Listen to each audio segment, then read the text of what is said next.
Welcome back. Now it is time for the interview segment. Today's Health Thursday, we discuss health-related issues.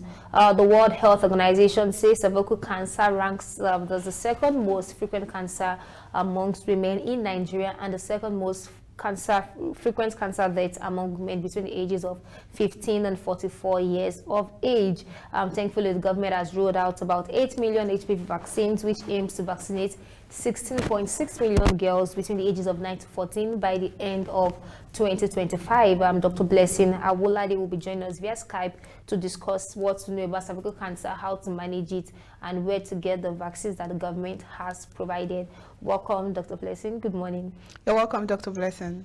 Good morning. I'm Dr. Blessing Awolade. It's nice to have you guys here to speak with you on this show. Thank you. So, how are you doing today? I'm very well, very well.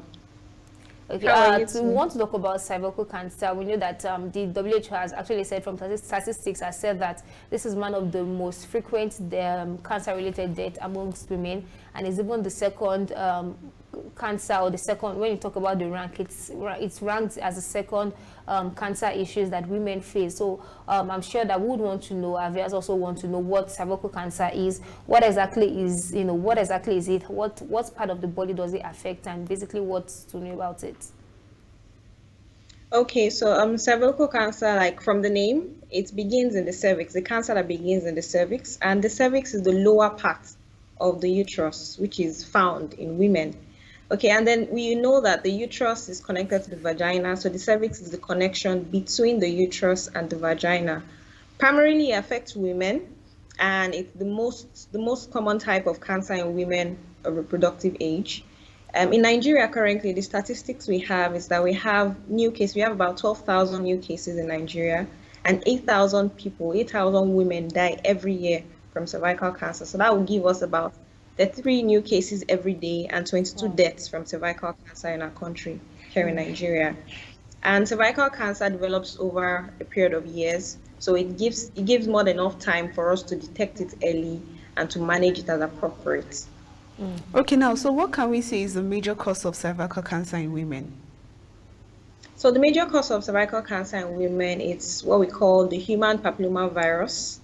And the virulent type that causes about 80% of the cervical cancers that we see is the virulent type 16 and 18. There are other types. Type we see in most women is 16 and 18, and it can be gotten via sexual intercourse, the sexually transmitted virus. And usually for women, they peak it very early in their reproductive years, and then it grows over time and starts to change the cells of the cervix and develops gradually into cervical cancer that we see every day in the hospitals. Okay, so does that mean that for a girl who is aged about maybe 9-10 years, who has this HPV or this virus in her system, does that mean that she has probably had sex within that age? Yes, that is the most likely thing. Or she picked it from the mouth. So in our society now, quite a number of young girls in secondary school, as young as primary school, they're actually exposed to sex. Some of them have been victims of rape, and they could pick it as early as 9 years. And it doesn't necessarily mean that the person is promiscuous, no, but a woman could get cervical cancer if her partner has been promiscuous. So if the partner has had several sexual partners, a woman that is not promiscuous can pick it from a partner. So she doesn't have to have multiple sexual partners to have the HPV infection. Also, for young women, another factor that adds to this is the fact that their immune system is still developing. So their immune system is still some sort of being immunocompromised or immunosuppressed. That's the better word for it. So for young women that start sexual activity very early, for those that their partners have multiple sexual partners, or even those that have family history of cervical cancer, or women that have unprotected sex, they are prone, or they have high risk factors to cervical cancer. Okay, now you mentioned that you can get it from your partner, I believe a man. So I would like to ask, for the men that carry this particular virus, does it cause any harm to them? Is it always available on every man, or does he pick it up from somewhere?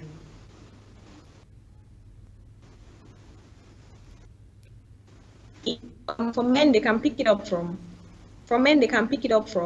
women as well, but it will not show in the man as cervical cancer. So for men, they pick it from other women that have been exposed to it, and then they're more like the carriers of the virus, but then they give it to women that they have, subsequent women that they have sexual intercourse with. And then these women, normally, the human body, the way God created our body is such that a woman that has the HPV infection, she won't necessarily have the infection or have a full-blown disease, because the body can contain it in up to 85% of the time. But the remaining 15 cannot contain this. Their body cannot counter the virus, and then they come down with this full-blown HPV virus, and then it progresses gradually to cervical cancer.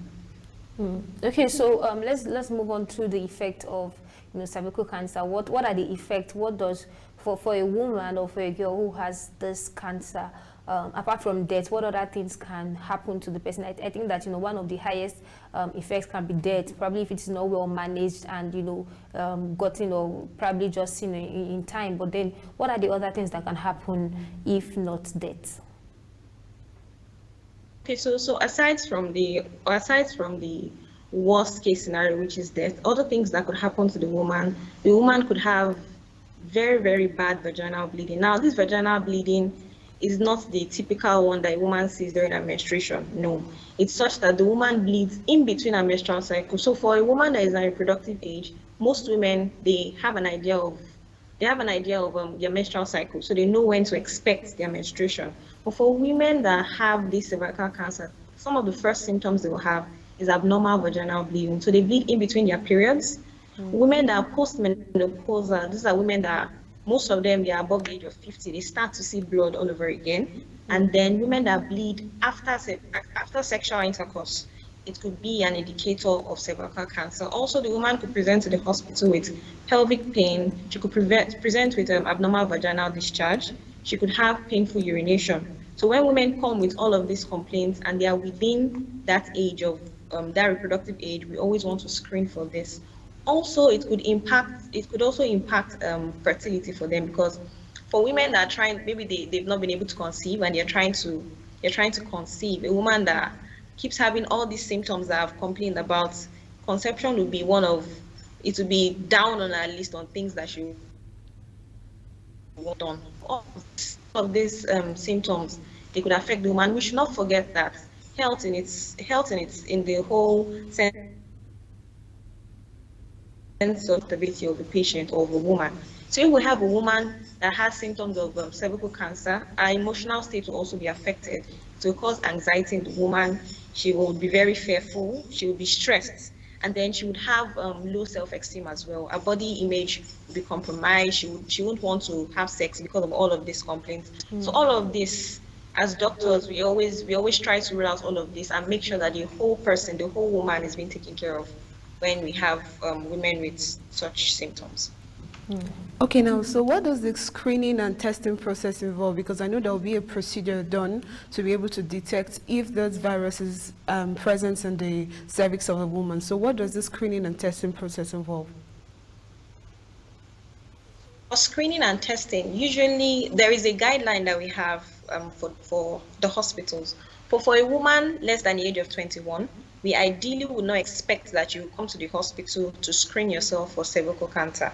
But the recommendation is that between the age of 21 and 29, we do what we call a pap smear. I'm sure a number of people have heard about it. So what we do during the pap smear is that we would expose the woman and take some cell samples of the cervix, and then we'll go to the lab and look at it under the microscope. So when we take the sample, we put in a particular medium, and then this medium acts as a preservative, and it also helps to magnify these cells. So under the microscope, the cells that have been collected in my cervix would now be, these cells will now be looked at under the microscope, and then they'll be, so we look at changes in the cells. There are particular changes that we see.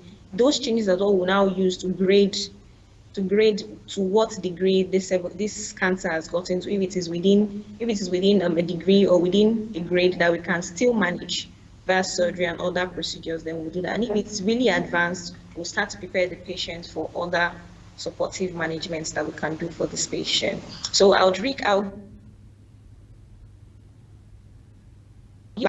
we do not recommend that you come for the screening. For women between the ages of 21 and 29, you're expected to do a pap smear every 3 years. For women between the ages of 30 and 65, she's expected to do a pap smear and HPV screening. So HPV screening is a blood test. This time around, we are not taking cells from the cervix, but we are taking the blood and we are running it in the labs to be sure of that. And then above the age of 65, for a woman that has been consistently following our recommendations and doing the pap smear and HPV screening like we recommended, above the age of 65, we do not expect that she would come back to do the screening. But even if she comes back beyond the age of 65, we will definitely screen her, but it's not our recommendation. Okay, so in terms of managing this cancer, what can be done for a person who has been diagnosed with cervical cancer rather? What can be done, or how can it be managed to make sure the person lives a normal life? Okay, so for the management of cervical cancer, there are different things that we do based on the stage. So any case that you have in the hospital or any presentation in the hospital is managed multidisciplinary, meaning that you have different specialists attending to that particular case. Now, in the case of cervical cancer, we would employ the services of gynecology oncologists. So we get the oncologists, we get the radiation oncologist, and then medical oncologist. So these three people, they work together to manage this. Now, based on the stage at which the disease is, it could be surgery, it could be radiation therapy, and it could be chemotherapy. And we could also have targeted therapy or palliative care. Now, for women that the cervical cancer, after screening and checking under the microscope, we see that, okay, the changes are not so much, and it's still within the early stage of cervical cancer. The gynecologist could do a radical hysterectomy. A radical hysterectomy means that the woman's uterus will be removed altogether, so it doesn't spread to other organs of the body.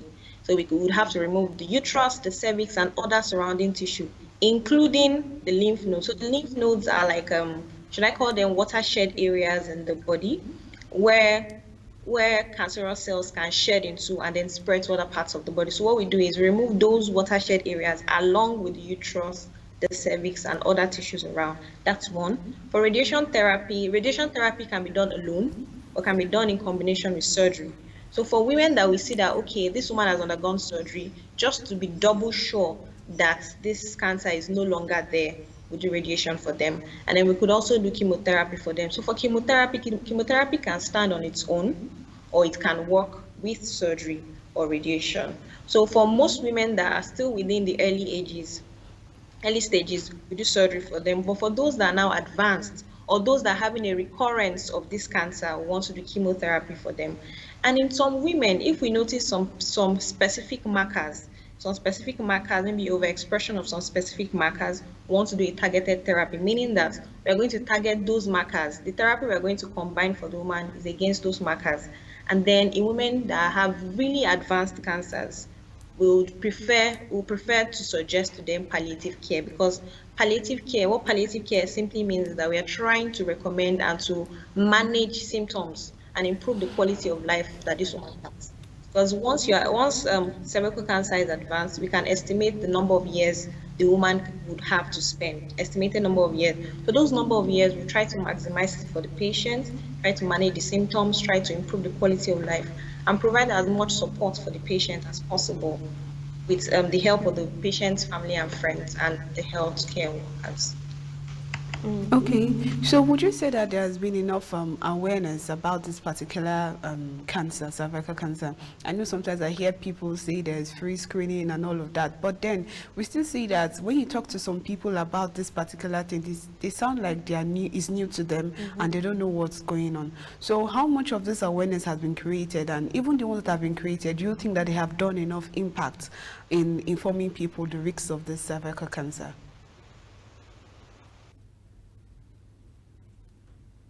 So answer will be a yes and no answer, because for cervical cancer, I currently work as a medical doctor and a public health specialist. So for us public health physicians, we've not really done a lot of work on cervical cancer. Fine, most people have heard the name, but they don't understand the concept of cervical cancer, and they have that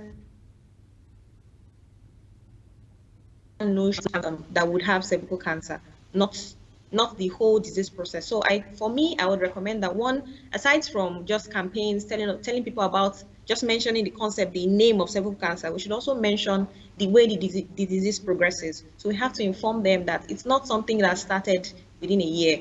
It's something that has grown over the years. So for a woman that is in our reproductive years, part of what we should do is to counsel them on safe sex practice. Safe sex practice is number one counsel that we should give people. Two, we should also engage communities in healthcare programs. We should push for advocacy and support groups. Here in Nigeria, we don't really have support group for most of all these cancers and diseases, because in Nigeria, it's more like everyone for themselves. But support groups in other countries, they've helped to improve the quality of life of people. And then social media is a very, very important tool we can use to raise these campaigns. Also, we have, for public health, we have the month of January, especially dedicated to cervical cancer awareness. So we can maximize this month of January and all through the month. And we should not forget that our primary school and secondary school girls, they are the ones at the beginning of this line of cervical cancer. So we have to start informing them on time. And from discussions over the past 6 months, the government and the Ministry of Health, they've drawn up an initiative that I'm very, very happy about. The fact that they want to infuse the vaccinations. Now they want to infuse the